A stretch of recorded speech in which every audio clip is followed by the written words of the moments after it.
তো বন্ধুরা কেমন আছো? শুভ শুক্রবার, সকালের পুজো শেষ করলাম। তা পুজো শেষ করার পর বরকে বলছিলাম আজকে একটু তাড়াতাড়ি মাছ টাছ নিয়ে এসো, মেয়ের জন্য একটু রান্না করে নিয়ে যাব। তো তো নিজে রান্না করে খায়, কি খায় না খায়, তো আমার হাতের একটু রান্না নিয়ে যাই। তো রান্না করে নিয়ে গেলাম, মা ছেলে চলে গেলাম নিয়ে। তারপর যাওয়ার পর ওখানে রুমে রেখে আবার বেরোলাম।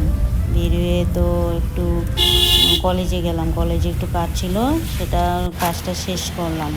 শেষ করে এসে বাইরেই খাওয়া দাওয়া করলাম। যেগুলো রান্না করে নিয়েছিলাম ও রাত্রে খাবে, তো বাইরে খাওয়া দাওয়া শেষ করে আবার ফিরলাম। তো ফেরার পথে দেখো প্রচণ্ড বৃষ্টি, ঝড় বৃষ্টি। বৃষ্টির মধ্যে বাড়ি এসে পৌঁছাইলাম, আর এই যে একজন আমার জন্য অপেক্ষা করছে। তো আমার লগে গেট খুলতে পারছি না, দৌড়ে আসলো। তারপরে তো আসার পরে বাড়িতে আসার পরে আবার বাড়িতে ঝড় বৃষ্টি।